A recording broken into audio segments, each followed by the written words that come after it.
রাজধানীতে ফিরতে free launch সার্ভিসের ব্যবস্থা করলেন নূর। মন্ত্রিসভায় থাকতে পারেন মির্জা আব্বাস। নাহিদ ইসলামকে প্রধান উপদেষ্টার বার্তা। জামায়াত আমিরকে প্রধান উপদেষ্টার বার্তা। প্রতিশোধ বা উস্কানিমূলক কর্মকাণ্ড বরদাশত করা হবে না। তারেক রহমান।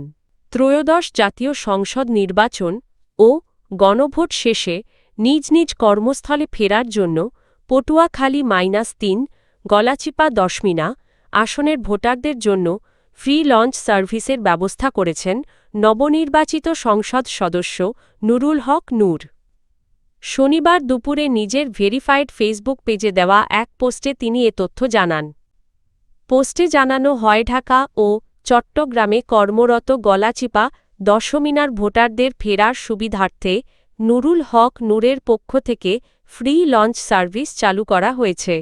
রয়্যাল ক্রুজ 02 নামের লঞ্চটি শনিবার বিকাল 4টায় চরকাজল লঞ্চঘাট থেকে যাত্রা শুরু করে চর শিবা আউলিয়াপুর দশমিনা ও বাঁশবাড়িয়া হয়ে চাঁদপুর হয়ে ঢাকার উদ্দেশ্যে যাবে। উল্লেখ্য, গত 12ই ফেব্রুয়ারি অনুষ্ঠিত জাতীয় সংসদ নির্বাচনে পটুয়াখালী -3 আসনে গণ অধিকার পরিষদের সভাপতি নুরুল হক নুরোট্রাক প্রতীক নিয়ে 96,766 ভোট পেয়ে সংসদ সদস্য নির্বাচিত হন। ত্রয়োদশ জাতীয় সংসদ নির্বাচনে নিরঙ্কুশ সংখ্যাগরিষ্ঠতা অর্জনের পর বাংলাদেশ জাতীয়তাবাদী দল বিএনপি গঠন করতে যাচ্ছে নতুন সরকার। এরই মধ্যে দলটির সম্ভাব্য মন্ত্রিসভা নিয়ে রাজনৈতিক অঙ্গনে আলোচনা শুরু হয়েছে। শনিবার এ বিষয়ে একটি প্রতিবেদন প্রকাশ করেছে বিবিসি বাংলা। প্রতিবেদনে দেশের শীর্ষস্থানীয় সংবাদ মাধ্যমগুলোর তথ্য উদ্ধৃত করা হয়েছে। প্রতিবেদন অনুযায়ী, বিএনপির নতুন মন্ত্রিসভায় অভিজ্ঞ নেতাদের পাশাপাশি থাকবে একাধিক নতুন মুখ। দলটি নির্বাচিত সংসদ সদস্যদের পাশাপাশি টেকনোক্র্যাট কোটাতেও কয়েকজনকে অন্তর্ভুক্ত করার পরিকল্পনা করছে। প্রাথমিকভাবে জানা গেছে, মির্জা আব্বাসকে যোগাযোগ মন্ত্রণালয়ের দায়িত্ব দেওয়া হতে পারে। এছাড়া মির্জা ফখরুল ইসলাম আলমগীরকে রাষ্ট্রপতি পদে বিবেচনা করা হচ্ছে। স্পিকার হিসেবে ড. আব্দুল মঈন খানের নাম আলোচনায় রয়েছে। সম্ভাব্য মন্ত্রিসভায় সালাউদ্দিন আহমদকে স্থানীয় সরকার মন্ত্রণালয়ে, আমির খসরু মাহমুদ চৌধুরীকে বাণিজ্য মন্ত্রণালয় এবং আ.ন.ম এহসানুল হক মিলনকে শিক্ষা মন্ত্রণালয়ের দায়িত্ব দেওয়ার কথা ভাবা হচ্ছে। গয়েশ্বর চন্দ্র রায় ও ইকবাল হাসান মাহমুদ টুকুকেও মন্ত্রিসভায় অন্তর্ভুক্তির বিষয়টি বিবেচনায় রয়েছে। এছাড়া প্রধানমন্ত্রীর রাজনৈতিক উপদেষ্টা হিসেবে নজরুল ইসলাম খানের নাম আলোচনায় আছে। নতুন মুখ হিসেবে তথ্য ও সম্প্রচার মন্ত্রণালয়ে রুহুল কবির রিজভিজন প্রশাসনে ইসমাইল জবিউল্লাহ, পররাষ্ট্র প্রতিমন্ত্রী হিসেবে হুমায়ুন কবির এবং স্বরাষ্ট্র প্রতিমন্ত্রী হিসেবে শহীদ উদ্দিন চৌধুরী অ্যানির নাম শোনা যাচ্ছে। ত্রয়োদশ জাতীয় সংসদ নির্বাচনে সাফল্য অর্জন করায় জাতীয় নাগরিক পার্টির এনসিপি আহ্বায়ক নাহিদ ইসলামকে অভিনন্দন জানিয়েছেন অন্তর্বর্তী সরকারের প্রধান উপদেষ্টা ড. মোহাম্মদ ইউনূস। শনিবার দেওয়া এক শুভেচ্ছা বার্তায় ড. ইউনূস বলেন, নাহিদ ইসলামের নেতৃত্বে এনসিপি যে সাহস, দৃঢ়তা ও আত্মবিশ্বাসের সঙ্গে নির্বাচনে অংশ নিয়েছে তা বাংলাদেশের গণতান্ত্রিক ইতিহাসে একটি তাৎপর্যপূর্ণ অধ্যায় হয়ে থাকবে।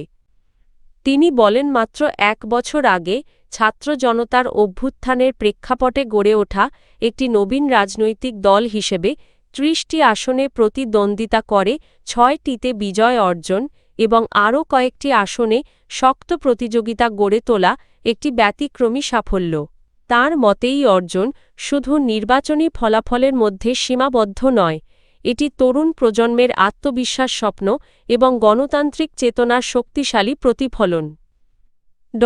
ইউনূস আরও বলেন, ছাত্র জনতার আন্দোলনের সময় নাহিদ ইসলামের নেতৃত্ব ও অদম্য মনোবল আন্দোলনকে সুশৃঙ্খল ও লক্ষ্যভিত্তিক করতে গুরুত্বপূর্ণ ভূমিকা রেখেছে।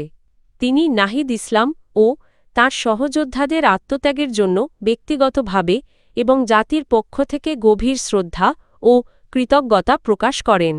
ত্রয়োদশ জাতীয় সংসদ নির্বাচনে মর্যাদাপূর্ণ ফলাফল অর্জনের জন্য বাংলাদেশ জামায়াতে ইসলামীর আমির ডা. শফিকুর রহমানকে অভিনন্দন ও ধন্যবাদ জানিয়েছেন অন্তর্বর্তী সরকারের প্রধান উপদেষ্টা মোহাম্মদ ইউনূস। শনিবার দেওয়া এক বার্তায় প্রধান উপদেষ্টা বলেন, শফিকুর রহমানের নেতৃত্বে জামায়াতে ইসলামীর প্রার্থীদের সক্রিয় ও ব্যাপক অংশগ্রহণ, দৃঢ় প্রতিদ্বন্দ্বিতা এবং নির্বাচনের ফলাফল শান্ত ও মর্যাদাপূর্ণভাবে গ্রহণ করা দেশের গণতান্ত্রিক চর্চার জন্য ইতিবাচক উদাহরণ। ইউনুস বলেন, নির্বাচনী প্রচারপর্ব থেকে ফলাফল ঘোষণার পরবর্তী সময় পর্যন্ত জামায়াত আমিরের রাজনৈতিক শিষ্টাচার, সংযম, দায়িত্বশীল বক্তব্য এবং দলীয় কর্মীদের প্রতি শান্তিপূর্ণ আচরণের আহ্বান দেশের সামগ্রিক পরিস্থিতি স্থিতিশীল রাখতে গুরুত্বপূর্ণ ভূমিকা রেখেছে।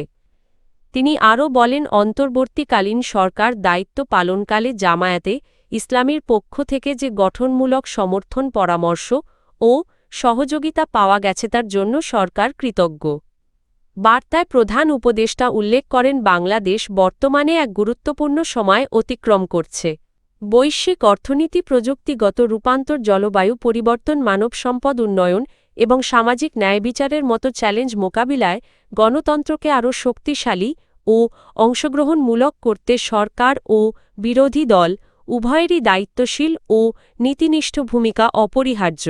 ত্রয়োদশ জাতীয় সংসদ নির্বাচন পরবর্তী পরিস্থিতিতে দেশে শান্তি ও শৃঙ্খলা বজায় রাখার ওপর সর্বোচ্চ গুরুত্ব আরোপ করেছেন বিএনপির চেয়ারম্যান তারেক রহমান।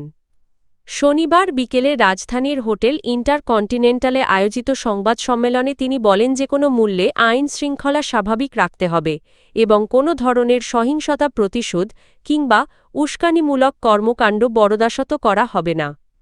তারেক রহমান নেতাকর্মীদের শান্ত ও সতর্ক থাকার আহ্বান জানিয়ে বলেন, নির্বাচনী প্রতিদ্বন্দ্বিতার সময় কোথাও কোথাও ভুল বোঝাবুঝি বা উত্তেজনা তৈরি হয়ে থাকতে পারে, তবে তা যেন কোনোভাবেই প্রতিহিংসায় রূপ না নেয়। তিনি বলেন, অন্যায় পরায়ণতাই হবে নতুন রাজনৈতিক চর্চার মূল আদর্শ। আইনের শাসন প্রতিষ্ঠা না হলে সব প্রচেষ্টা ব্যর্থ হবে। সরকারি দল কিংবা বিরোধী দল, সব নাগরিকের জন্য আইন সমানভাবে প্রযোজ্য হবে এবং আইন প্রয়োগ হবে বিধিবদ্ধ নিয়মে। নির্বাচন পরবর্তী সময়ে কেউ যেন সুযোগ নিয়ে বিশৃঙ্খলা সৃষ্টি করতে না পারে সে বিষয়ে সবাইকে সজাগ থাকার আহ্বান জানান বিএনপি চেয়ারম্যান।